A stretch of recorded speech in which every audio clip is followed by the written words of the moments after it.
Hello friends, welcome back to GK Prince academy.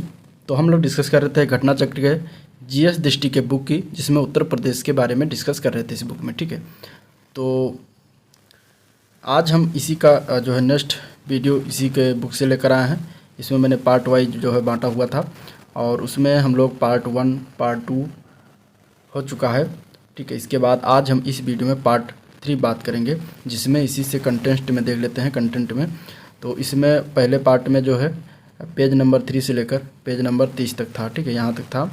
और इसके बाद दूसरे पार्ट में जो है 31 से लेकर 62 तक जो है उसमें दिया गया था। ठीक है, दूसरे पार्ट में आज की इस वीडियो में हम बात करेंगे, तीसरा पार्ट होगा इस बुक का।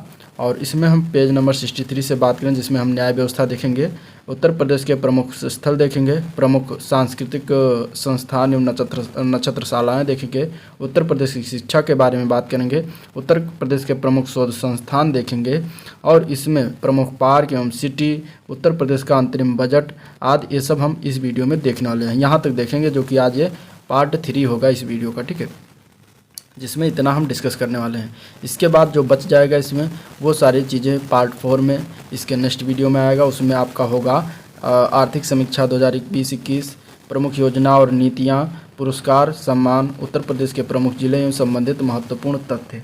तो ये सारे जो है पार्ट 4 में इसके लास्ट वाले में आएगा। ठीक है, तो आज पार्ट 3 में हम लोग देखते हैं न्याय पंचायत न्याय व्यवस्था से, और इसके बाद जो है आर्थिक व्यवस्था तक। ठीक है, तो चलिए स्टार्ट करते हैं वीडियो को। अगर अभी आप लोगों ने चैनल को सब्सक्राइब नहीं किया तो चैनल को सब्सक्राइब करें, साथ में अपने दोस्तों में ज़्यादा से ज़्यादा शेयर करें।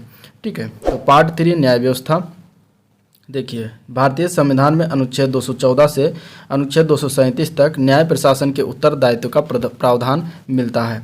इलाहाबाद उच्च न्यायालय की स्थापना मूलतः 1866 में सदर दीवानी अदालत के स्थान पर उत्तर पश्चिमी प्रांतों हेतु उच्च न्यायालय के रूप में आगरा में किया गया था और इसे 1869 में इलाहाबाद हस्तांतरित कर दिया गया तथा 1919 में इसका नाम परिवर्तन करके इलाहाबाद उच्च न्यायालय रख दिया गया। तो ये कुछ बातें हैं जो कि आप इसके बारे में जान सकते हैं, न्याय व्यवस्था के बारे में। और इसमें जो है अगर हम बात करें, देखिए उच्च न्यायालय के न्यायाधीशों की नियुक्ति कौन करता है, तो राष्ट्रपति करता है। और इलाहाबाद उच्च न्यायालय की जो है एक खंडपीठ कहाँ पर है, लखनऊ में भी है। ठीक है, यानी कि इलाहाबाद उच्च न्यायालय, इसके बाद इसका एक खंडपीठ लखनऊ में भी है। न्यायाधीशों की स्वीकृत संख्या कितनी होती है, टोटल 160 होती है, जो देश के अन्य किसी उच्च न्यायालय से उत्तर प्रदेश में अधिक है। उच्च न्यायालय के मुख्य न्यायाधीश की नियुक्ति भारत के मुख्य न्यायमूर्ति तथा उस राज्य के राज्यपाल के परामर्श के किया जाता है एवं अन्य न्यायाधीशों की नियुक्ति के लिए उच्च न्यायालय के मुख्य न्यायाधीश से भी परामर्श लिया जाता है। इसके बाद उच्च न्यायालय एक अभिलेख न्यायालय भी होता है। आपको इसे ये याद रखना है, पूछा जा सकता है कि उच्च न्यायालय क्या होता है, तो वो होता है एक अभिलेख न्यायालय। ठीक है, अगला पॉइंट है उच्च न्यायालय की देखरेख में प्रदेश के जनपदों में स्थापित न्यायालयों की बात करेंगे। तो देखिए, जिला तथा सत्र न्यायालय होता है, अतिरिक्त जिला तथा सत्र न्यायालय होता है। इसके बाद सिविल जज सीनियर डिवीज़न वाला और सिविल जज जूनियर डिवीज़न होता है। इसके बाद लघु वाद न्यायालय। तो इतने सारे न्यायालय जो है प्रदेश में उच्च न्यायालय की देखरेख में जो है जनपदों में स्थापित किए जाते हैं। ठीक है, उत्तर प्रदेश न्यायिक सेवा की बात करें तो 2 भागों में विभाजित है। पहला उत्तर प्रदेश सिविल न्यायिक सेवा और दूसरा उच्चतर न्यायिक सेवा। ठीक है, और इसमें भी कुछ पॉइंट हैं। उत्तर प्रदेश सिविल न्यायिक सेवा के अंतर्गत जो है मुंसिफ, मजिस्ट्रेट और लघु वाद यानी कि स्मॉल केसेस के न्यायाधीश आते हैं। और इसमें जो है उत्तर प्रदेश उच्चतर न्यायिक सेवा के अंतर्गत जो है सिविल एंड सेशन जज, जिसमें अब एडिशनल डिस्ट्रिक्ट सेशन जज भी कहा जाता है, ये सारी चीज़ें इसमें आती हैं। ठीक है, इसके बाद पारिवारिक न्यायालय की बात करते हैं उत्तर प्रदेश में। तो कुटुंब न्यायालय अधिनियम 1984 के अधीन जनपद आजमगढ़, मेरठ, देवरिया, आगरा, बरेली, मुरादाबाद, गोरखपुर, बनारसी, झांसी में एक तथा प्रयागराज, लखनऊ व कानपुर में 2 पारिवारिक न्यायालय स्थापित किए गए हैं। पारिवारिक न्यायालय के निर्णयों के विरुद्ध अपील केवल उच्च न्यायालय में कम से कम न्यायाधीशों की पीठ इन अपीलों में सुनने में सक्षम है, वहाँ पर किया जा सकता है। और प्रत्येक जनपद में पारिवारिक न्यायालय का गठन किया गया है। ठीक है, इसके बाद न्याय व्यवस्था से संबंधित अन्य महत्वपूर्ण तथ्यों के बारे में जान लेते हैं। तो महिलाओं के विरुद्ध आपराधिक मुकदमों के शीघ्र निस्तारण हेतु प्रत्येक जनपद में एक फास्ट ट्रैक कोर्ट का गठन किया गया है। इसके बाद केंद्रीय जांच ब्यूरो द्वारा अन्वेषित वादों की सुनवाई हेतु जनपद लखनऊ में सीबीआई के 4 अतिरिक्त न्यायालय तथा जनपद गाजियाबाद में सीबीआई के 2 अतिरिक्त न्यायालय अर्थात कुल 6 अतिरिक्त विशेष न्यायालयों का गठन किया गया है। इसके बाद रासुका एवं गैंगस्टर एक्ट के अधीन मामलों की सुनवाई जो है विशेष न्यायालय में होती है। अधीनस्थ न्यायालयों की क्षमता को बढ़ाने तथा न्यायाधीशों के प्रशासनिक कर्तव्यों में सहायता देने हेतु प्रदेश के प्रत्येक जनपद में एक कोर्ट मैनेजर तथा उच्च न्यायालय इलाहाबाद में 2 तथा खंडपीठ लखनऊ में एक कोर्ट मैनेजर के पद का जो है सृजन किया जा चुका है। विचाराधीन मुकदमों की भारी संख्या को समाप्त करने तथा मुकदमों के शीघ्र निस्तारण के उद्देश्य से राज्य मुकदमा नीति तैयार किया गया है। सर्वोच्च न्यायालय के 2017 के दिशा निर्देशों के अनुरूप वर्तमान या पूर्व सांसदों एवं विधायकों के मामलों की त्वरित सुनवाई हेतु उत्तर प्रदेश में प्रयागराज में विशेष MP अथवा MLA न्यायालय का भी गठन किया गया है। प्रदेश में प्रथम चरण में 23 जनपदों में स्थायी लोक अदालतों का गठन किया गया है तथा 23 अन्य जनपदों में स्थायी जो है लोक अदालतों का गठन किया जा रहा है। अगला पॉइंट है, प्रदेश में कार्यरत अभियोजन अधिकारियों अथवा सहायक अभियोजन अधिकारियों अथवा जिला शासकीय अधिवक्ताओं अथवा सहायक जिला शासकीय अधिवक्ताओं को doctor Bhimrao Ambedkar police academy Moradabad, IIM Lucknow, विधि विज्ञान प्रयोगशाला लखनऊ तथा न्यायिक प्रशिक्षण अनुसंधान संस्थान लखनऊ में जो है प्रशिक्षित किया जा रहा है। भ्रष्टाचार निवारण अधिनियम के तहत मामलों की विवेचना हेतु मंडल स्तर पर अपर सत्र न्यायाधीश स्तर के न्यायालय मेरठ, बरेली, लखनऊ, वाराणसी और गोरखपुर में सृजित किए गए हैं। अब हम बात करते हैं 42वां संविधान संशोधन 1976 के बारे में। बहुत important exam point of view से कि इससे क्वेश्चन जरूर बनता है। देखिए 42वां संविधान संशोधन जो 1976 में हुआ था, संविधान में अनुच्छेद 39 का के तहत जो है राज्य के नीति निदेशक तत्वों में समान न्याय और निःशुल्क विधिक सहायता का उपबंध किया गया था। इसी के तहत राज्य सरकार द्वारा 1987 में विधिक सेवा प्राधिकरण अधिनियम 1987 पारित किया गया। इस अधिनियम के द्वारा राज्य स्तर पर उत्तर प्रदेश राज्य विधिक सेवा प्राधिकरण, जिला स्तर पर जिला विधिक सेवा प्राधिकरण और तहसील स्तर पर तहसील विधिक सेवा प्राधिकरण की जो है स्थापना किया गया। लोक अदालतों के माध्यम से यह प्राधिकरण न्यायालय से बाहर लंबित समस्त प्रकार के विवादों को समाप्त करने तथा निर्बल वर्गों को निःशुल्क विधिक सेवा उपलब्ध कराए जाने की ओर अग्रसर है। अब देखिए 42वां संविधान संशोधन जो हुआ था संविधान में 1976 में बहुत सारे चेंज किए गए थे। ठीक है, उसमें बहुत सारा परिवर्तन लाया गया, तो बहुत सारे अनुच्छेद जोड़े गए थे, बहुत सारे अनुच्छेद हटाए गए थे, तो उसको एक मिनी संविधान कहा जाता है। ठीक है, तो उसमें न्यायालय से संबंधित क्या क्या चीज़ें हुई थी वो इस वाले मतलब पॉइंट में इतने में जो दिया गया है। ठीक है, चलिए अगला देखते हैं। लोक आयुक्त परीक्षा उपयोगी तथ्यों की बात कर लेते हैं। देखिए उत्तर प्रदेश सरकार द्वारा 1975 में उत्तर प्रदेश लोकायुक्त तथा उप लोकायुक्त अधिनियम 1975 पारित किया गया है। 1975 में प्रथम प्रशासनिक सुधार आयोग की संस्तुतियों के आधार पर उत्तर प्रदेश लोक आयुक्त तथा उप लोक आयुक्त विधेयक 1975 को राष्ट्रपति द्वारा 201 अनुच्छेद 201 के अधीन जो है अनुमति प्रदान की गई और यह जो है कार्यपालिका के प्रभाव से मुक्त और स्वतंत्र होता है। लोक आयुक्त अधिनियम के अंतर्गत 2 प्रकार के परिवाद, एक पहला शिकायत और दूसरा अभिकथन प्रस्तुत किए जाते हैं। लोक सेवकों के सेवानिवृत्त होने पर उनके देयकों के भुगतान न होने से संबंधित प्रकरण शिकायत के अंतर्गत आता है। ठीक है, राज्य सरकार के जो है विभाग के किसी लोक सेवक के द्वारा पद का दुरुपयोग या भ्रष्टाचार से संबंधित परिवाद को जो है अभिकथन कहा जाता है। इसके बाद न्यायालय, महालेखाकार, उत्तर प्रदेश विधानमंडल, लोक सेवा आयोग, निर्वाचन, केंद्रीय सरकार के किसी प्रभाग, ग्राम सभा के प्रधान, राज्यपाल, सचिवालय के कर्मियों तथा मुख्यमंत्री को लोकायुक्त के कार्य की परिधि से मुक्त रखा गया है। ठीक है, इसके बाद नेक्स्ट पॉइंट है लोक आयुक्त जो है की परिधि में न केवल मंत्रीगण, राज्य मंत्रीगण, विधानमंडल के सदस्य, शासन के सभी अधिकारी व कर्मचारीगण आते हैं, वरन स्वयं शासित संस्थाएं, निगम, परिषदों के अध्यक्ष व कर्मचारीगण भी आते हैं। ठीक है, ऐसे समस्त लोक सेवकों के विरुद्ध शिकायतों एवं अभिकथनों को प्रस्तुत करने का अधिकार समस्त नागरिकों को प्राप्त है। शिकायतों के अन्वेषण के उपरांत अपेक्षित कार्यवाही के हेतु शासन को संस्तुति भेजने का अधिकार लोक आयुक्त को प्राप्त होता है। न्यायमूर्ति विशंभर दयाल जो कि 14 सितंबर से लेकर 1977 से लेकर 13 सितंबर 1982 तक उत्तर प्रदेश के प्रथम लोक सेवा आयुक्त बने थे। उत्तर प्रदेश के वर्तमान लोक आयुक्त न्यायमूर्ति संजय मिश्रा हैं। उत्तर प्रदेश में लोक आयुक्त का कार्यकाल 6 वर्ष तथा जिसे मार्च 2012 में संशोधित करके 8 वर्ष कर दिया गया। वर्तमान में उत्तर प्रदेश में 3 उप लोक आयुक्त हैं, शंभू सिंह यादव, दिनेश कुमार सिंह और सुरेंद्र कुमार यादव। ये जो हैं तीनों लोग उप लोक आयुक्त इस समय है वर्तमान में। ठीक है, अब प्रदेश के कुछ उत्तर प्रदेश के लोक आयुक्त की बात कर लेते हैं। तो देखिए न्यायमूर्ति विशंभरदार पहले थे, इसके बाद 1982 तक, इसके बाद 1989 से लेकर 1983 से लेकर 1989 तक न्यायमूर्ति मिर्जा मोहम्मद मुर्तजा हुसैन थे दूसरे। तीसरे थे न्यायमूर्ति कैलाश नाथ गोयल 1995 तक। चौथे थे न्यायमूर्ति राजेश्वर सिंह 2000 तक। पांचवें थे न्यायमूर्ति सुधीर चंद्र वर्मा 2006 तक। न्यायमूर्ति N.K. मेहरोत्रा जो है 2016 तक रहे थे। इसके बाद संजय मिश्रा है न्यायमूर्ति, अब ये 2016 से लेकर अब तक। ठीक है, तो इस तरीके से ये हो गया। अब देखते हैं उत्तर प्रदेश सूचना आयोग के बारे में। तो देखिए, अधिनियम 2019 में हुए संशोधन के तहत धारा 16 के अंतर्गत राज्य मुख्य सूचना आयुक्त तथा राज्य सूचना आयुक्त का कार्यकाल केंद्र सरकार द्वारा निर्धारित अवधि के तहत जो है 3 वर्ष तक या फिर 65 वर्ष की आयु जो भी पहले हो तक होगा। ठीक है, राज्य के प्रथम मुख्य सूचना आयुक्त थे न्यायमूर्ति M.A. खान थे, जिन्होंने 22 मार्च 2006 को पदभार ग्रहण किया और वह 9 जुलाई 2008 को इस पद पर रहे। राज्य के मुख्य सूचना आयुक्त और राज्य सूचना आयुक्त पुनर्नियुक्ति के पात्र नहीं होते, तथा राज्य सूचना आयुक्त मुख्य सूचना आयुक्त के पद पर नियुक्ति के पात्र हैं। ठीक है, वर्तमान में राज्य के मुख्य सूचना आयुक्त हैं भावेश कुमार सिंह 6 फरवरी 2021 से, और इससे पूर्व जावेद उस्मानी 17 फरवरी 2015 से लेकर 16 फरवरी 2020 तक, तथा उनसे पूर्व रंजीत सिंह पंकज 30 जून 2009 से लेकर 29 जून 2014 तक इस पद पर रहे थे।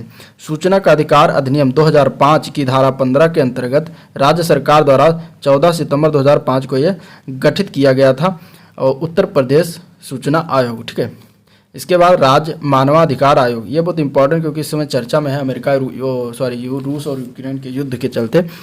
ठीक है, तो इसको ध्यान से पढ़ के जाइएगा। देखिए, राज्य मानवाधिकार आयोग की बात करते हैं तो मानवाधिकार संरक्षण अधिनियम जो 1993 में धारा 21 के अंतर्गत उत्तर प्रदेश राज्य मानवाधिकार आयोग का गठन जो हुआ था 7 अक्टूबर 2002 को किया गया था। मानवाधिकार संरक्षण अधिनियम 1993 में 2019 में हुए संशोधन के पश्चात अब राज्य मानवाधिकार के अध्यक्ष और सदस्यों का कार्यकाल 3 वर्ष या 70 वर्ष की आयु तक जो भी पहले होता है, तथा वह पुनर्नियुक्ति के लिए पात्र भी होते हैं। ठीक है, 4 जून 2021 को इलाहाबाद उच्च न्यायालय के सेवानिवृत्त न्यायमूर्ति बालकृष्ण नारायण को राज्य मानवाधिकार आयोग का नया अध्यक्ष नियुक्त किया गया, तथा उन्होंने 5 जून 2021 को पदभार ग्रहण किया। राज्य मानवाधिकार आयोग के पिछले अध्यक्ष न्यायमूर्ति सैयद रफत आलम थे, जो कि 7 अप्रैल 2016 से 7 अगस्त 2020 तक इस पद पर रहे। उत्तर प्रदेश राज्य मानवाधिकार आयोग के प्रथम अध्यक्ष थे न्यायमूर्ति LP मिश्रा, जो अक्टूबर 2002 से लेकर 31 अगस्त 2006 तक इस पद पर रहे थे। तो प्रथम AP मिश्रा थे, और इसमें वर्तमान में न्यायमूर्ति बालकृष्ण नारायण जी हैं। ठीक है, अब इसके बारे में देखते हैं राज्य महिला आयोग के बारे में। तो राज्य महिला आयोग की बात करें तो इसका पुनर्गठन उत्तर प्रदेश राज्य महिला आयोग अधिनियम 2004 यथा संशोधित वर्ष 2013 के अंतर्गत 26 अप्रैल 2013 को किया गया। ठीक है, उत्तर प्रदेश राज्य महिला आयोग की वर्तमान अध्यक्ष विमला बाथम है 6 अगस्त 2018 से। ठीक है, नाम याद रखना। इसके बाद कानून व्यवस्था की बात करते हैं। तो देखिए, कानून व्यवस्था उत्तर प्रदेश में अगर देखा जाए तो लखनऊ और गौतम बुद्ध नगर में पुलिस आयुक्त प्रणाली लागू कर दिया गया। कब से? 13 जून 2020 से। ठीक है, कानपुर नगर और वाराणसी में जो है पुलिस आयुक्त प्रणाली लागू किया गया मार्च 2021 में। प्रदेश सरकार द्वारा महिलाओं को तत्काल पुलिस सहायता हेतु 1090 हेल्पलाइन सेवा कब प्रारंभ किया गया था? 5 नवंबर 2021 से प्रारंभ किया गया। वुमेन सिक्योरिटी ऐप 1090 की शुरुआत कब हुई? तो वर्ष 2014 में हुआ। ठीक है, इसके बाद पुलिस आयुक्त प्रणाली क्या है?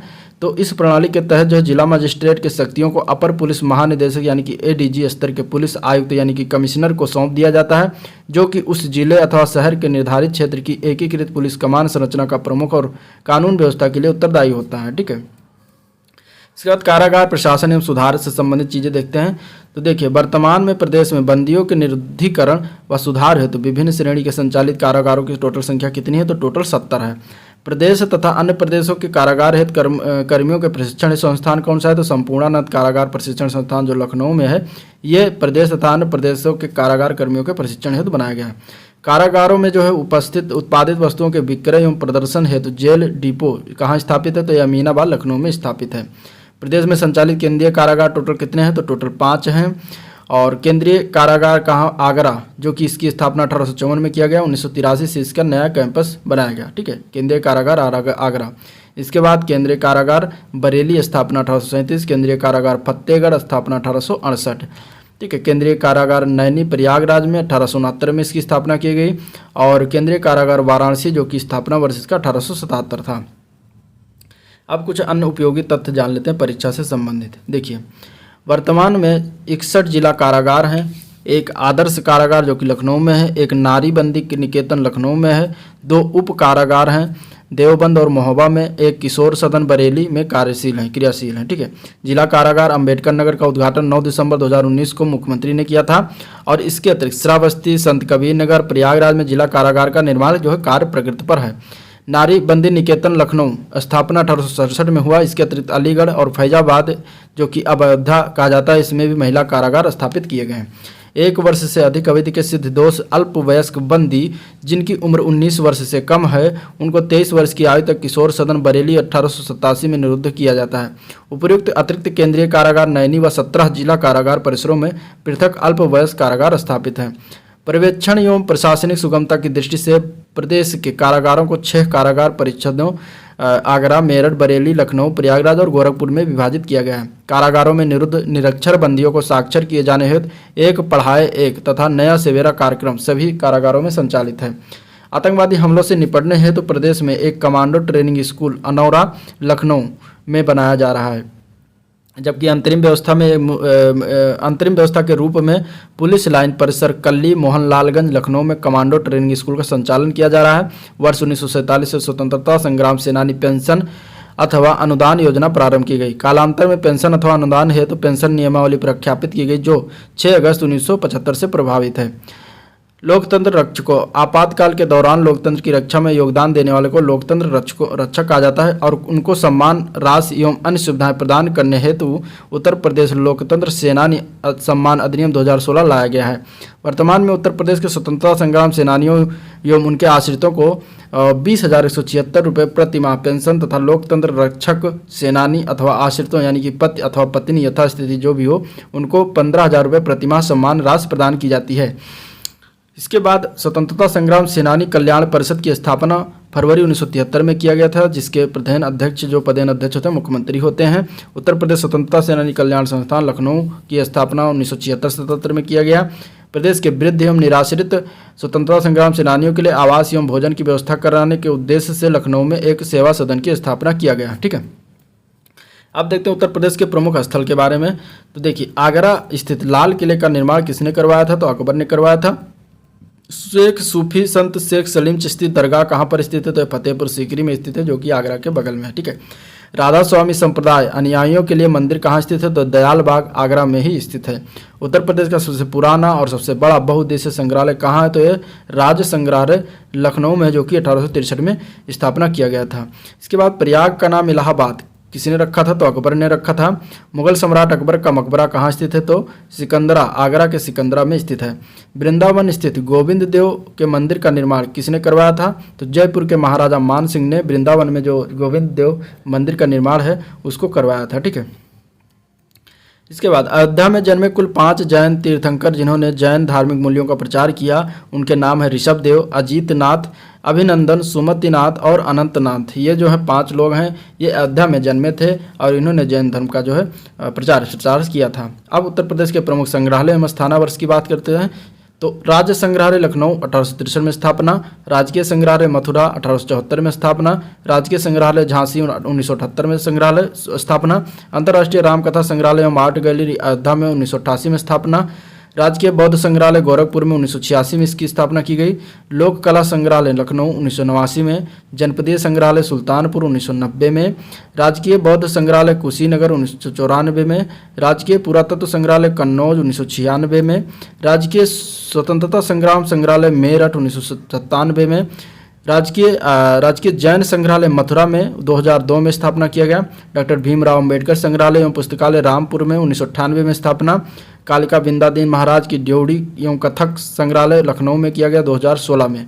ठीक है। लाल बहादुर शास्त्री स्मृति संग्रहालय वाराणसी में इसकी स्थापना 2018 में किया गया।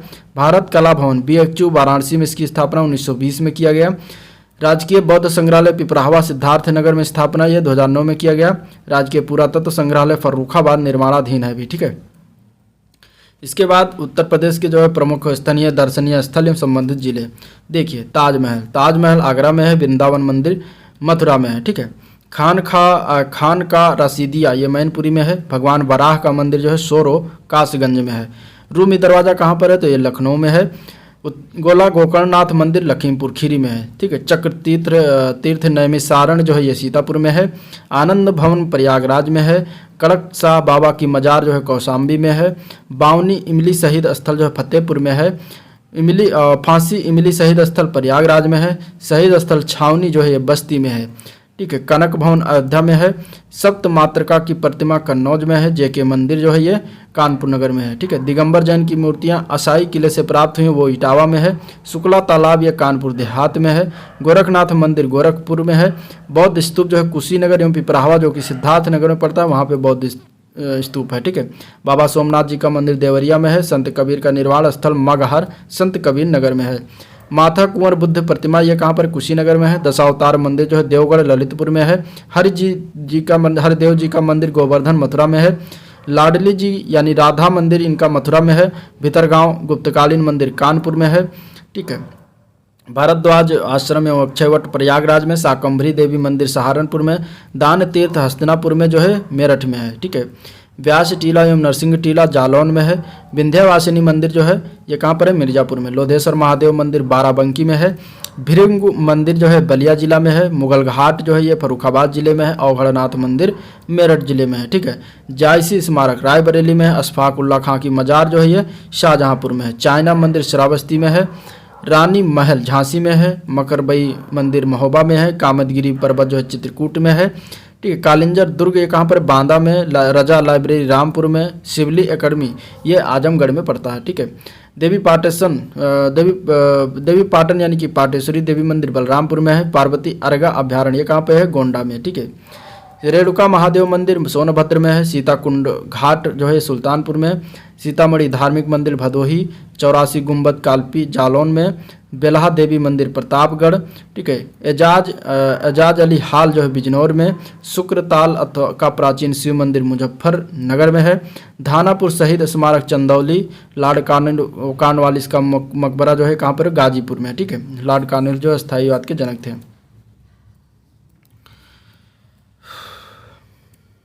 देवकाली मंदिर जो है ये औरैया जिला में है। विक्टोरिया हाल घंटाघर जो है हरदोई में है। तुलसी स्मारक जो है बांदा में है। शेख सलीम चिश्ती का मकबरा फतेहपुर सीकरी यानी कि आगरा में है। इमामबाड़ा एवं छतर मंजिल ये दोनों लखनऊ में है। लाल दरवाज़ा मंदिर मस्जिद ये पड़ता है जौनपुर में। ठीक है। हाजी वारिस अली शाह का देवा शरीफ जो दरगाह है वो कहाँ पर बाराबंकी में है। सैयद सलार मसूद गाजी की दरगाह कहाँ पर है तो ये बहराइच में है। ठीक है। इसके बाद कपिल मुनि आश्रम रामेश्वर मंदिर और भेदकुंड ये तीनों जो है फर्रुखाबाद जिले में है। महर्ष दधीज आश्रम जो है सीतापुर में ही नेमिसारण है। ठीक है। छेमकली देवी मंदिर पद्मावती सती मंदिर जयचंद का किला हाजी शरीफ दरगाह ये तीनों चारों जो है कन्नौज जिले में है। ठीक है। नंदी ग्राम यानी कि भरत कुंड शीश महल नागेश्वर नाथ राम जन्मभूमि कनक भवन मणि पर्वत वाल्मीकि रामायण भवन ये सारे सब अयोध्या में है। ठीक है। सैयद शाह अब्दुल रज्जाक की दरगाह बाराबंकी में। महर्षि दुर्वासा आश्रम कहाँ पे प्रयागराज में। कुंतेश्वर मंदिर जो है बाराबंकी में है। माता राजेश्वरी मंदिर कहाँ है राजेश्वरी मंदिर उन्नाव जिले में। ठीक है। अब प्रमुख सांस्कृतिक संस्थान एवं संबंधित विशेष तथ्यों की बात करते हैं। तो देखिए भातखंडे संगीत संस्थान जो कि लखनऊ में है और इसकी स्थापना हुई थी 1926 में मेरिस कॉलेज के नाम से। बाद में नाम बदलकर भातखंडे हिंदुस्तानी संगीत महाविद्यालय संगीतकार पंडित विष्णु नारायण भातखंडे के नाम पर रखा गया था। ठीक है। उत्तर प्रदेश राज्य सरकार द्वारा 26 मार्च 1966 को इसे अपने नियंत्रण में लिया गया और डीम्ड विश्वविद्यालय घोषित होने तक एक शासकीय संस्था के रूप में गतिशील रहा। भारत सरकार द्वारा 24 अक्टूबर 2000 को डीम्ड विश्वविद्यालय घोषित किया गया। 2021 में इसे राज्य विश्वविद्यालय का दर्जा प्रदान किया गया। इसके बाद राज्य ललित कला अकादमी की बात करें तो इसकी स्थापना 8 फरवरी 1962 को उत्तर प्रदेश शासन के संस्कृति विभाग की पूर्णतः वित्त पोषित स्वायत्त शासी इकाई के रूप में स्थापना हुई। उत्तर प्रदेश सिंधी अकादमी की स्थापना लखनऊ में जो है वर्ष 1996 में किया गया। सिंधी भाषा के प्रचार प्रसार विकास संरक्षण एवं संवर्धन हेतु। ठीक है। उत्तर प्रदेश पंजाबी अकादमी की स्थापना 5 मार्च 1999 को हुआ। उत्तर प्रदेश संग्रहालय राज्य संग्रहालय लखनऊ में है। इसकी स्थापना 1863 में लखनऊ डिवीजन के तत्कालीन कमिश्नर थे कर्नल अल्बर्ट द्वारा इन्होंने किया था। 1883 में यह प्रांतीय संग्रहालय के रूप में लाल बारादरी में जो है व्यवस्थित किया गया। वर्ष 1950 में इसका नाम प्रांतीय संग्रहालय के स्थान पर राज्य संग्रहालय रखा गया। ठीक है। भारतेंद्र नाट्य अकादमी लखनऊ, इसकी स्थापना 1975 में हुआ था। हिंदी भाषी प्रांतों में प्रतिभावान और आकांक्षी युवक युवतियों को नाट्य कला में प्रशिक्षण देने हेतु भारतेंद्र नाट्य अकादमी की स्थापना किया गया था लखनऊ में। ठीक है। जनजाति लोक कला संस्कृति संस्थान जो लखनऊ में, इसकी स्थापना 1996 में किया गया था, उत्तर प्रदेश के जनजाति एवं लोक संस्कृति के संरक्षण, संवर्धन और प्रदर्शन के हेतु। ठीक है। नेक्स्ट है उत्तर प्रदेश राजकीय अभिलेखागार, वर्ष 1949 में स्थापना किया गया, इलाहाबाद में, अब प्रयागराज में, सेंट्रल रिकॉर्ड ऑफिस के रूप में। ठीक है। उत्तर प्रदेश संगीत नाटक अकादमी की स्थापना 13 नवंबर 1963 को किया गया। राष्ट्रीय कथक संस्थान लखनऊ में जो है संस्कृत विभाग के अंतर्गत स्वायत्तशासी संस्थान के रूप में 1988-89 में किया गया। उत्तर प्रदेश संस्कृत संस्थान लखनऊ, स्थापना हुआ 31 दिसंबर 1976 को। संस्कृति, पाली, प्राकृतिक भाषाओं तथा उनके साहित्य समुचित संरक्षण, प्रोत्साहन और विकास के हेतु। हिंदुस्तानी अकादमी प्रयागराज की बात करें तो 22 जनवरी 1927 को स्थापना हुआ, उद्घाटन हुआ 29 मार्च 1927 को। ठीक है। उत्तर प्रदेश हिंदी संस्थान जो है स्थापना 30 दिसंबर 1976 को किया गया था। उत्तर प्रदेश शिक्षा से संबंधित महत्वपूर्ण तथ्यों की बात करेंगे। देखिए, उत्तर प्रदेश कृषि अनुसंधान परिषद की स्थापना 1989 में, उत्तर प्रदेश बेसिक शिक्षा परिषद की स्थापना 1972 में किया गया। ठीक है। इसके बाद अखिल भारतीय आयुर्विज्ञान संस्थान यानी कि एम्स रायबरेली एवं गोरखपुर में स्थापना किया गया। उत्तर प्रदेश हिंदी संस्थान की स्थापना 1976 में किया गया।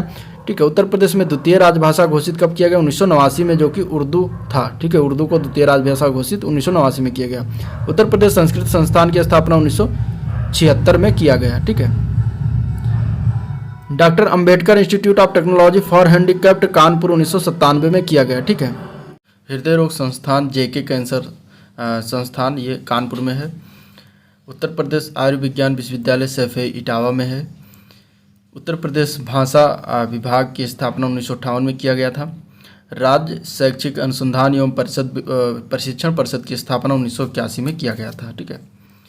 इसके बाद उत्तर प्रदेश से संबंधित चिकित्सा एवं प्रौद्योगिकी संस्थान जो है 2019-20 में अगर देखा जाए तो टोटल मेडिकल कॉलेज की संख्या है 22। ठीक है। इसमें नर्सिंग, फार्मेसी, आयुर्वेदिक, होम्यो, यूनानी कॉलेज सम्मिलित नहीं है। इसके बाद राजकीय इंजीनियरिंग कॉलेज है टोटल 12। औद्योगिक प्रशिक्षण संस्थानों की संख्या है टोटल 305 राजकीय। ठीक है। इसके बाद पॉलिटेक्निक की संख्या है, पॉलिटेक्निक कॉलेजों की 166। उत्तर प्रदेश में स्थित प्रमुख शिक्षण संस्थान एवं संबंधित स्थापना अधिसूचना वर्ष और स्रोत है विद्यालय अनुदान आयोग के तहत। देखिए, इसमें अगर हम बात करें केंद्रीय विश्वविद्यालय की तो टोटल उत्तर प्रदेश में 6 हैं। ठीक है। 2021 के स्थिति के अनुसार इलाहाबाद विश्वविद्यालय प्रयागराज 1887 में निर्मित हुआ। बनारस हिंदू विश्वविद्यालय वाराणसी 1916 में।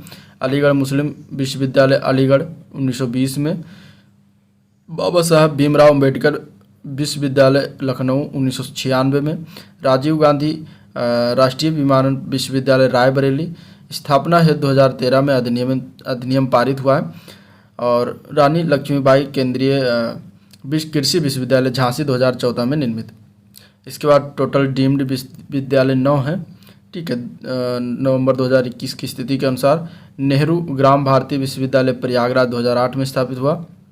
ये सारे डीम्ड हैं, इनके नाम हैं शोभित अभियांत्रिकी एवं प्रौद्योगिकी संस्थान मेरठ 2006 में, जेपी सूचना प्रौद्योगिकी संस्थान नोएडा 2004 में, संतोष विश्वविद्यालय गाजियाबाद 2007 में, Indian veterinary research institute Izzatnagar Bareilly में 1983 में, दयाल बाग एजुकेशनल इंस्टीट्यूट आगरा 1981 में बना। इसके बाद उच्चतर तिब्बती शिक्षण हेतु केंद्रीय संस्थान वाराणसी 1988 में, भातखंडे संगीत संस्थान 2000 में जो है वर्तमान में राज्य विश्वविद्यालय का इसे दर्जा प्रदान किया जा चुका है। Sam Higginbottom university of agriculture technology and sciences Allahabad Prayagraj में 2000 में स्थापना हुआ। ठीक है। इसके बाद टोटल निजी विश्वविद्यालय उत्तर प्रदेश में जो है 31 हैं। ठीक है। तो 31 के नाम दिए गए हैं। और राज्य विश्वविद्यालय टोटल जो है 22 हैं। ठीक है। उसमें आचार्य नरेंद्र देव कृषि प्रौद्योगिकी विश्वविद्यालय अयोध्या, सरदार वल्लभ भाई पटेल कृषि प्रौद्योगिकी विश्वविद्यालय मेरठ, चंद्रशेखर आजाद कृषि एवं प्रौद्योगिकी विश्वविद्यालय कानपुर, बांदा कृषि एवं प्रौद्योगिकी विश्वविद्यालय बांदा। ठीक है। अटल बिहारी वाजपेयी मेडिकल यूनिवर्सिटी जो है ये लखनऊ में, doctor Ram Manohar Lohia institute of science और उत्तर प्रदेश एकेडमिक ब्लॉक ये लखनऊ में है। लखनऊ विश्वविद्यालय लखनऊ, वीर बहादुर सिंह पूर्वांचल विश्वविद्यालय सारे जो है राज्य विश्वविद्यालय हैं। ठीक है। अब हम आगे देखते हैं उत्तर प्रदेश में स्थित प्रमुख शोध संस्थान की। देखिए, भारतीय विश्व विज्ञान और अनुसंधान संस्थान ये कहाँ पर है, तो ये लखनऊ में है। ठीक है। केंद्रीय औषधि अनुसंधान संस्थान ये भी लखनऊ में है। इंडियन टेक्नोलॉजी रिसर्च सेंटर ये भी लखनऊ में है। भारतीय पशु चिकित्सा अनुसंधान संस्थान जयनगर बरेली में है, वेटनरी जिसको कहते हैं। राष्ट्रीय कृषि वानिकी अनुसंधान संस्थान केंद्र ये झांसी में है। ठीक है। और केंद्रीय पक्षी अनुसंधान संस्थान इज्जतनगर बरेली में है। Indian Institute of vegetable research ये वाराणसी में है। केंद्रीय उपोष बागवानी संस्थान, पूर्व नाम इसका था केंद्रीय आम अनुसंधान संस्थान, ये लखनऊ में है। ठीक है। National bureau of fish genetic resources ये कहाँ पर है, लखनऊ में है। ठीक है। Indian grain storage management and research institute ये कहाँ पर है, ये वाराणसी में, हापुड़ में है। ठीक है। राष्ट्रीय सांस्कृतिक आपदा संरक्षण अनुसंधान संस्थालय ये कहाँ पर है, लखनऊ में है। गोविंद बल्लभ पंत सामाजिक विज्ञान जो है ये प्रयागराज में है। भारतीय कालीन प्रौद्योगिकी संस्थान भदोही में है। ठीक है। नेशनल इंस्टीट्यूट ऑफ बायोलॉजिकल्स जो कि आपका नोएडा में पड़ता है। राष्ट्रीय वनस्पति अनुसंधान संस्थान लखनऊ में है। ठीक है। राष्ट्रीय शर्करा संस्थान जो है कानपुर में है। Birbal Sahni Institute of Palaeobotany ये लखनऊ में है। Indian Institute of Handloom Technology ये वाराणसी में है। गन्ना अनुसंधान संस्थान लखनऊ में है। दलहन अनुसंधान संस्थान कानपुर में है। हरिश्चंद्र अनुसंधान संस्थान जो है प्रयागराज में है। न्यायिक प्रशिक्षण एवं अनुसंधान संस्थान लखनऊ में है। भारतीय चारागाह एवं चारा अनुसंधान संस्थान ये झांसी में है। केंद्रीय बकरी अनुसंधान मखदूम मथुरा में है। और कोशिकीय निवारण अर्बुद शास्त्र संस्थान ISPO ये नोएडा में है। Central pulp and paper research institute Saharanpur में। राष्ट्रीय उद्यमिता एवं लघु व्यवसाय विकास संस्थान नोएडा में। VV गिरी नेशनल लेबर इंस्टीट्यूट ये नोएडा में। ठीक है। अब अनुसंधान अभिकल्प एवं मानक संगठन Research Designs and Standard Organisation भारतीय रेलवे ये आपका कहाँ पड़ता है, लखनऊ में पड़ता है। ठीक है। केंद्रीय औषधीय एवं सुगंध पौधा संस्थान यानी कि central institute of medicinal and aromatic plants ये लखनऊ में है। तो इस तरीके से ये हो गए पार्क। अब इसके बाद देखते हैं उत्तर प्रदेश में प्रमुख पार्क एवं सिटी के बारे में। ठीक है। देखिए, उसमें अगर हम बात करें तो डिफेंस पार्क कहाँ पड़ता है, तो ये पड़ता है कानपुर, झांसी और लखनऊ में 3 जगह जो है डिफेंस पार्क बनाए गए हैं। क्षेत्रीय साइंस सिटी ये कहाँ पर है, लखनऊ में है। ठीक है। ट्रोनिका सिटी गाजियाबाद में है। सरस्वती हाईटेक सिटी ये प्रयागराज में है। Trans Delhi Signature City Ghaziabad में है। लेदर पार्क आगरा में है, इंपॉर्टेंट है। ठीक है। टेक्सटाइल एंड होजरी पार्क ये कहाँ पर है, कानपुर में। Leather technology park Banthra Kanpur में। मेगा फूड पार्क जो है बहेड़ी बरेली में। Software technology park of India जो है ये नोएडा में है। ठीक है। और नाइट सफारी पार्क जो है ग्रेटर नोएडा में है। जैव प्रौद्योगिकी पार्क लखनऊ में है। थीम पार्क यानी कि पर्यटन संबंधी आगरा में है। वेब सिटी यानी कि गाजियाबाद में है। एग्रो पार्क है बाराबंकी वाराणसी। सोलर सिटी कार्यक्रम जो है आगरा, प्रयागराज और मुरादाबाद में पड़ता है। ठीक है। एरो स्पेस पार्क जो है लखनऊ, कानपुर, आगरा, मेरठ और गौतम बुद्ध नगर में है। नॉलेज पार्क ग्रेटर नोएडा में स्थित है। निकिडा सिटी ये कानपुर और उन्नाव के बीच स्थित है। ट्रांस गंगा सिटी जो है उन्नाव में स्थित है। और प्लास्टिक सिटी दिबियापुर औरैया जिला में है। निर्यात संवर्धन औद्योगिक पार्क जो है ग्रेटर नोएडा आगरा में है। साइंस पार्क जो है ये संडीला हरदोई में स्थित है। ठीक है। April textile park Tronica city Ghaziabad में है। साइबर सिटी कानपुर में है। ठीक है। लायन सफारी पार्क इटावा में है। परफ्यूम पार्क कन्नौज में स्थित है। इलेक्ट्रॉनिकी सिटी जो है ये नोएडा में है। मेडी सिटी चक गजरिया लखनऊ में है। और टॉय सिटी ग्रेटर नोएडा में। बुद्धा थीम पार्क ये सारनाथ वाराणसी में पड़ता है। विज्ञान प्रौद्योगिकी और उद्यमिता पार्क जो विकास पार्क है ये कानपुर में पड़ता है। ठीक है। रक्षा औद्योगिक गलियारा जो है कहाँ पर है, तो अलीगढ़ है। आगरा, झांसी, चित्रकूट, कानपुर और लखनऊ आदि में रक्षा औद्योगिक गलियारा बनाया गया। ठीक है। अब बात करेंगे उत्तर प्रदेश के अंतरिम बजट 2022-23 के बारे में। तो 16 दिसंबर 2021 को उत्तर प्रदेश के वित्त मंत्री सुरेश खन्ना द्वारा वित्तीय वर्ष 2022-23 के लिए अंतरिम बजट प्रस्तुत किया गया। भारतीय संविधान के अनुच्छेद 206 में उल्लिखित प्रावधानों के अंतर्गत यह अंतरिम बजट वित्तीय वर्ष 2022-23 के प्रथम 4 माह का लेखा अनुदान होता है। ठीक है। ये जो बजट है पहले 4 माह के लेखा अनुदान है। अब इसमें जो है प्रस्तुतकर्ता कौन थे, तो वित्त मंत्री उत्तर प्रदेश के सुरेश कुमार खन्ना थे, 16 दिसंबर 2021 को इन्होंने प्रस्तुत किया। राजस्व लेखे का व्यय की बात करें तो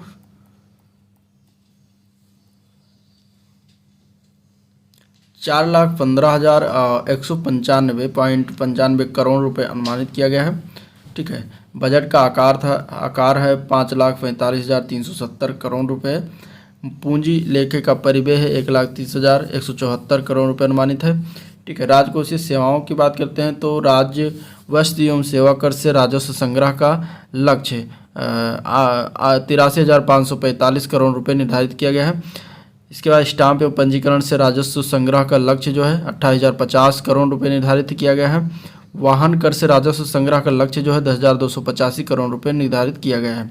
अंतरिम बजट के एक दृष्टि से देख लेते हैं तो प्रस्तुत बजट का आकार जो है वो है 5,45,370 करोड़ रुपए। कुल प्राप्तियां जो है 5,44,836 करोड़ रुपए है और कुल प्राप्तियों में कुल प्राप्तियों में जो है 4,53,097 करोड़ अवधि की रुपए की जो है राजस्व प्राप्तियां और 91,739 करोड़ रुपए की पूंजीगत प्राप्तियां जो है सम्मिलित हैं।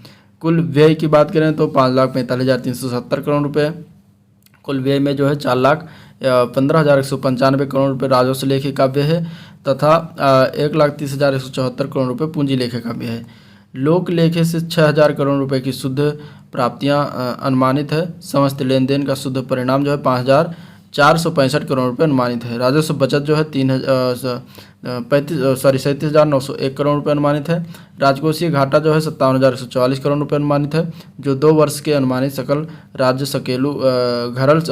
घरेलू उत्पाद का 3.2% आता है। ठीक है।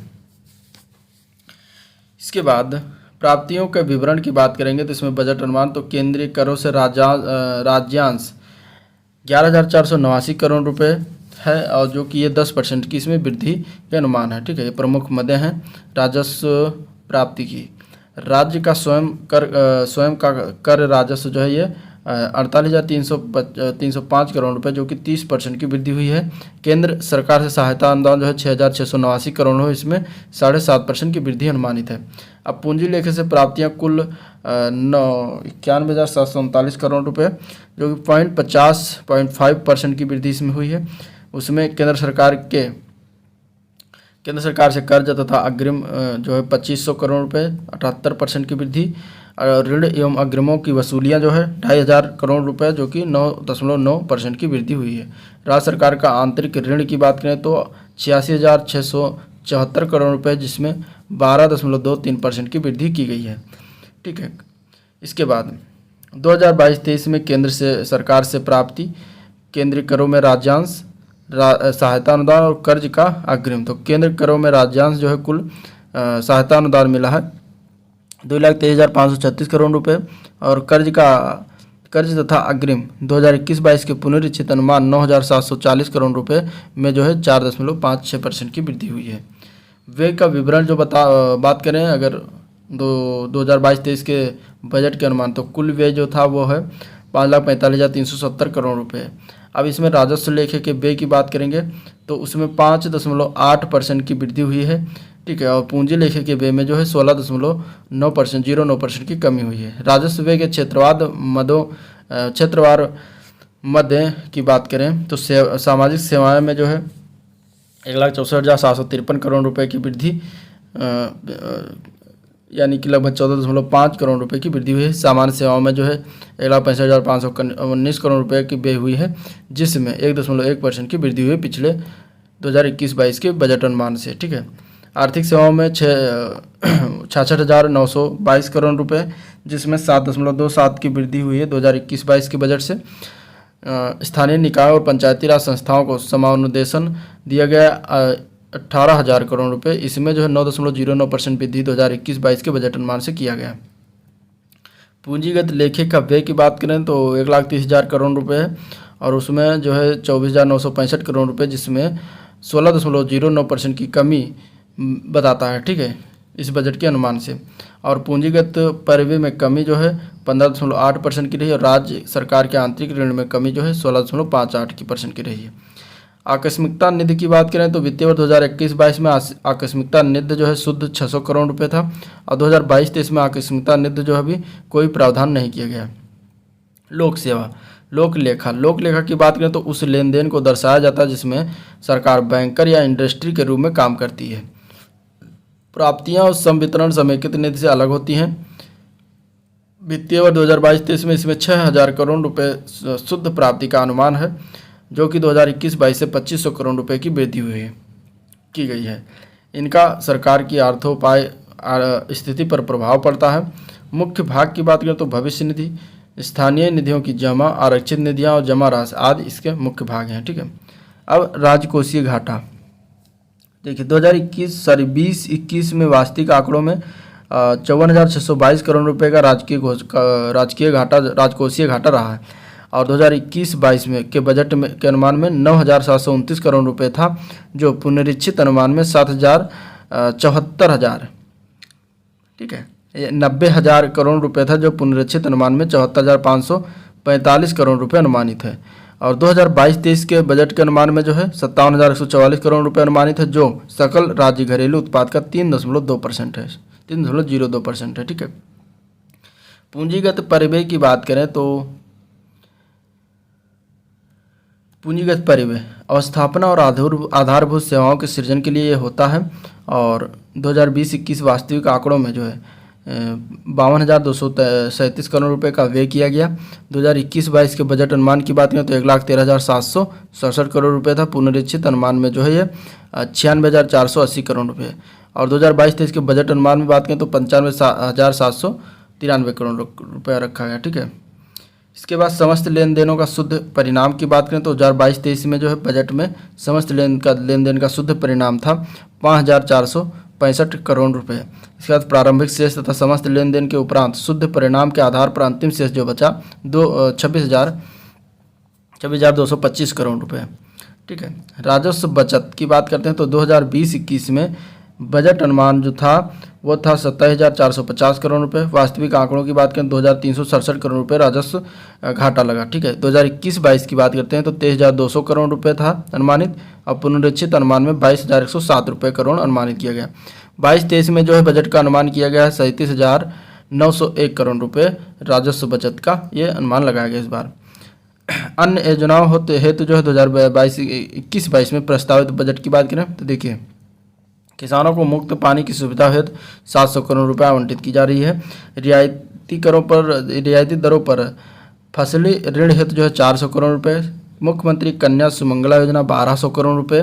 पुष्टाहार कार्यक्रम जो है 4,094 करोड़ रुपए। राष्ट्रीय पोषण अभियान के तहत 415 करोड़ रुपए आवंटित किया जाएगा। महिला सामर्थ्य योजना में जो है 200 करोड़ रुपए। अटल आवासीय विद्यालय हेतु 270 करोड़ रुपए। राष्ट्रीय ग्रामीण स्वास्थ्य मिशन 5,395 करोड़ रुपए। आयुष्मान भारत योजना के तहत 1,300 करोड़ रुपए आवंटित। आयुष्मान भारत मुख्यमंत्री जन आरोग्य योजना के तहत 142 करोड़ रुपया। प्रधानमंत्री मातृत्व वंदना योजना इसके तहत जो 320 करोड़ रुपये आवंटित किया जाएगा। इसके बाद असाध्य रोगों की चिकित्सा सुविधा है तो जो है 100 करोड़ रुपये। ठीक है, जल जीवन मिशन ग्रामीण के तहत 15,000 करोड़ रुपए और जल जीवन मिशन के तहत 2,000 करोड़ रुपए। स्वच्छ भारत मिशन के तहत ग्रामीण में 2,013 करोड़ रुपए आवंटित किया जा रहा है। ठीक है, इसके बाद अगर बात करें स्वच्छ भारत मिशन शहरी की तो इसमें 1,400 करोड़ रुपए आवंटित किया जा रहा है। प्रधानमंत्री आवास योजना शहरी के लिए 10,029 करोड़ रुपए आवंटित। इसके बाद अमृत योजना के लिए जो है 2,200 करोड़ रुपए आवंटित किया जा रहा है। कान्हा गौशाला में बेसहारा पशु आश्रय योजना 80 करोड़ रुपए। मुख्यमंत्री समग्र संपदा योजना 1,000 करोड़ रुपए। राष्ट्रीय ग्रामीण रोजगार गारंटी योजना जो है 5,548 रुपये। राष्ट्रीय ग्राम स्वराज अभियान जो है 653 करोड़ रुपए। ठीक है, इसके बाद प्रधानमंत्री सूक्ष्म खाद्य उद्योग उन्नयन योजना 400 करोड़ रुपए। ब्याज अनुदान योजना 400 करोड़ रुपए। मुख्यमंत्री युवा स्वरोजगार योजना के लिए 100 करोड़ रुपए। मध्याह्न भोजन कार्यक्रम जो है 3,406 करोड़ रुपए आवंटित किया जा रहा है। समग्र शिक्षा अभियान के लिए 18,172 करोड़ रुपए। वृद्धावस्था अथवा किसान पेंशन योजना 3,100 करोड़ रुपए। राष्ट्रीय पारिवारिक लाभ योजना 500 करोड़ रुपए आवंटित किया जा रहा है। ठीक है, अब पिछले वित्त वर्ष के राज्य बजट की 2021-22 की जो है प्रमुख घोषणाओं की बात कर लेते हैं। देखिए, किसानों के उत्थान एवं उनकी आय दोगुनी करने के लिए उद्देश्य से 2021-22 से आत्मनिर्भर कृषक समन्वित विकास योजना क्रियान्वित की जा रही है। ठीक है। असंगठित क्षेत्र के श्रमिकों को सुलभ चिकित्सा सुविधा उपलब्ध कराने के उद्देश्य से मुख्यमंत्री जन आरोग्य योजना प्रारंभ किया जा रहा है। इसके लिए 100 करोड़ रुपए व्यवस्था किया गया है। मुख्यमंत्री जन आरोग्य योजना के तहत राज्य के किसानों को भी शामिल किया गया है। महिलाओं की सुरक्षा हेतु मिशन शक्ति लागू किया जाएगा। पूर्व में संचालित पोषण कार्यक्रम के साथ साथ मुख्यमंत्री सक्षम सुपोषण योजना का क्रियान्वयन वित्तीय वर्ष 2021-22 से किया जा रहा है। ठीक है। इसके बाद महिला सामर्थ्य योजना की बात करते हैं। देखिए, ग्रामीण अंचलों में महिला दुग्ध उत्पादकों की स्वयं सहायता समूहों की आजीविका में वृद्धि एवं संवर्धन हेतु वित्तीय वर्ष 2021-22 से यह नई योजना क्रियान्वित की जा रही है। इसके लिए 200 करोड़ रुपए का प्रावधान किया गया है। कोविड-19 महामारी से उत्पन्न समस्या से निराकरण हेतु आर्थिक रूप से पिछड़े क्षेत्रों के लिए त्वरित निवेश प्रोत्साहन नीति 2020 घोषित की गई है। वित्तीय समावेशन कार्यक्रम प्रधानमंत्री जन धन योजना के अंतर्गत 31 जनवरी 2021 तक लगभग 7.02 करोड़ रुपए बैंक खाते खोले गए हैं। ठीक है। और खोले जा चुके हैं और 5.12 करोड़ खातों के रुपए डेबिट कार्ड निर्गत किए जा चुके हैं। साथ ही प्रदेश की समस्त पंचायतों में बिजनेस करस्पॉन्डेंट सखी को जो है चयनित एवं प्रशिक्षित करने की योजना भी चलाई जा रही है।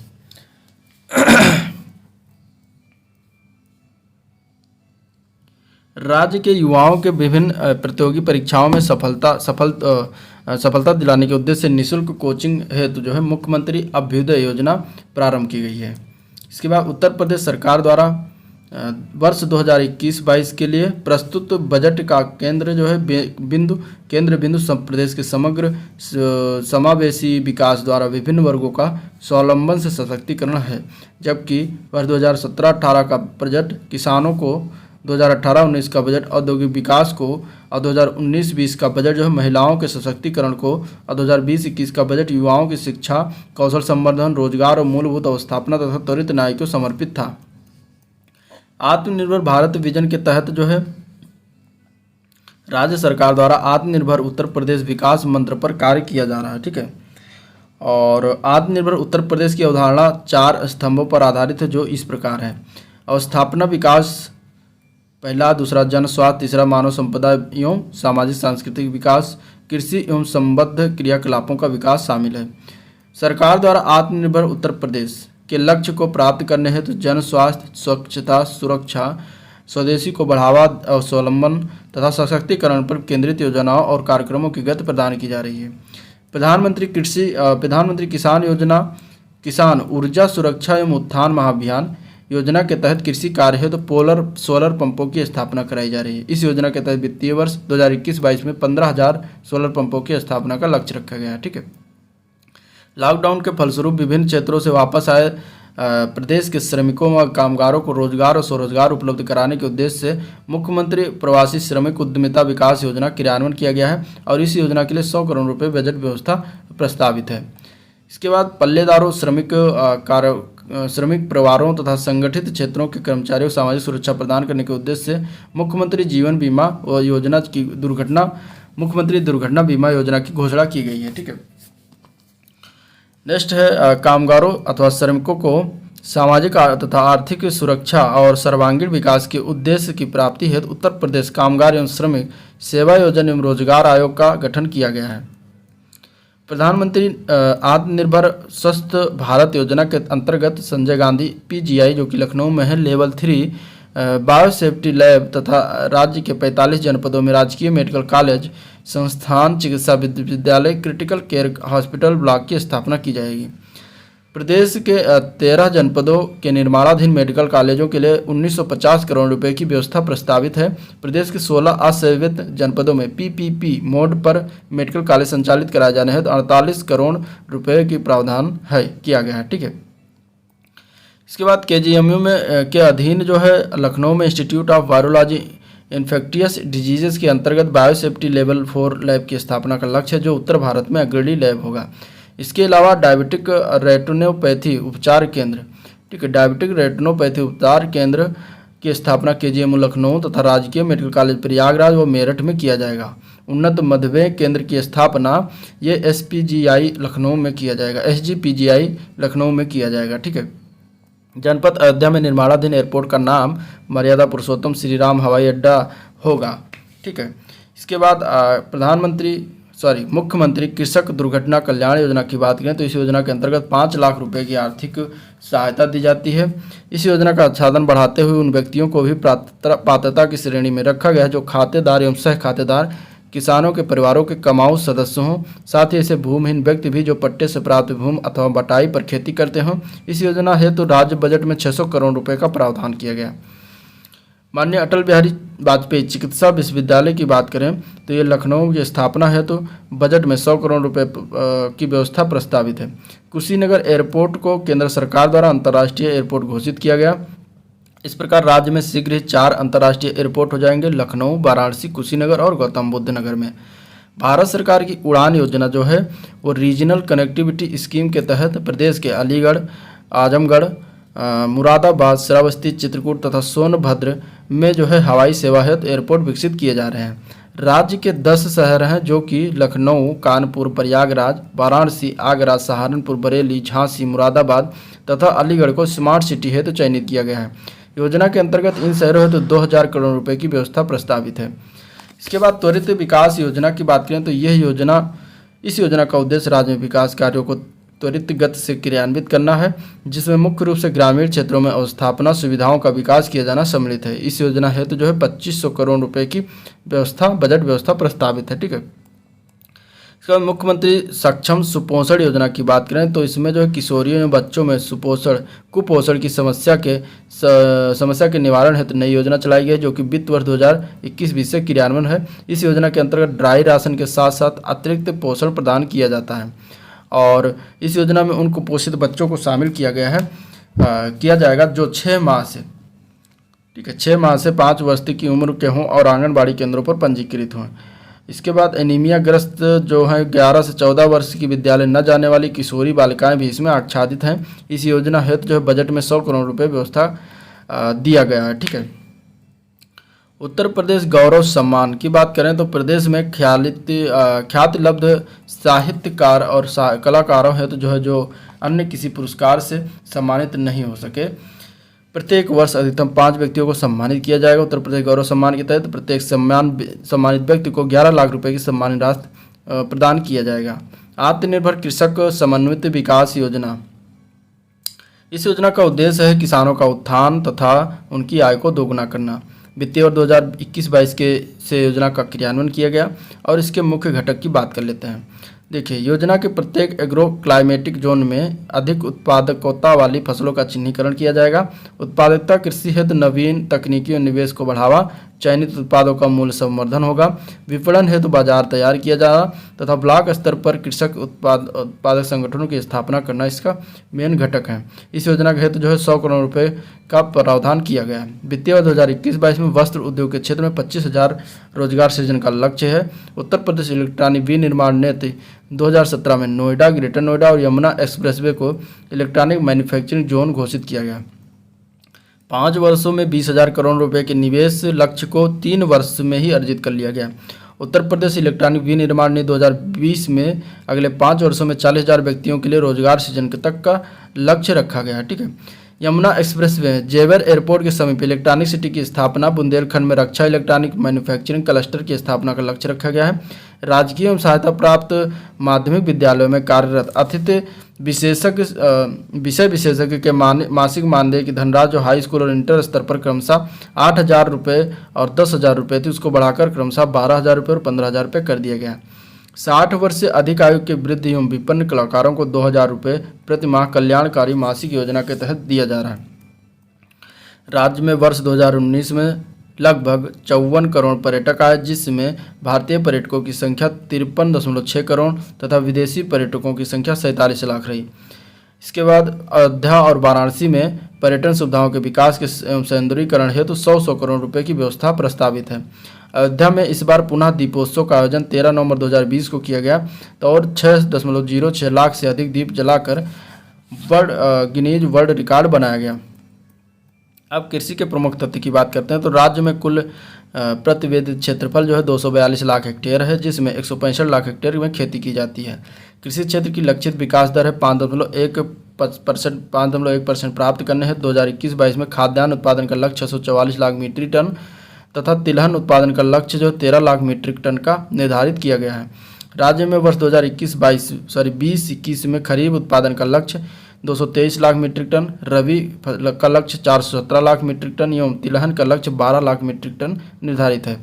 2020-21 में बीज वितरण के 61 लाख कुंतल के लक्ष्य के सापेक्ष 2021-22 में 62,50,000 के कुंतल बीजों के वितरित का लक्ष्य प्रस्तावित है। गन्ना विकास एवं चीनी उद्योग की बात करें तो उत्तर प्रदेश का सबसे बड़ा गन्ना एवं चीनी उत्पादक राज्य है। जो चीनी उद्योग प्रदेश के 45 लाख गन्ना आपूर्तिकर्ता किसानों के परिवार की आजीविका का मुख्य आधार है।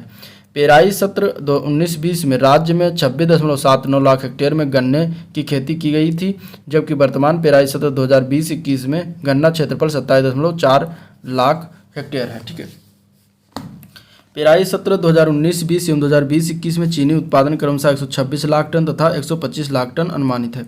पेराई सत्र 2020-21 में राज्य में 119 चीनी मिलें संचालित है। राज्य की पिपराइच चीनी मिल गन्ने के रस से सीधे एथेनॉल बनाने वाली उत्तर भारत की पहली चीनी मिल ऐसी होगी। दुग्ध विकास एवं मत्स्य की बात करते हैं तो वैश्विक स्तर पर भारत सर्वाधिक दूध उत्पादक देश है तथा देश में दूध उत्पादन के क्षेत्र में उत्तर प्रदेश का प्रथम स्थान है। वर्ष 2018-19 में राज्य में दुग्ध उत्पादन 30,518 हजार टन रहा, जबकि प्रतिदिन प्रति व्यक्ति दुग्ध उपलब्धता जो है 371 ग्राम है रही। भारत सरकार द्वारा 21 नवंबर 2020 को आयोजित विश्व मात्स्यिकी दिवस 2020 के अवसर पर राज्य को बेस्ट इनलैंड स्टेट हेतु प्रथम पुरस्कार दिया गया।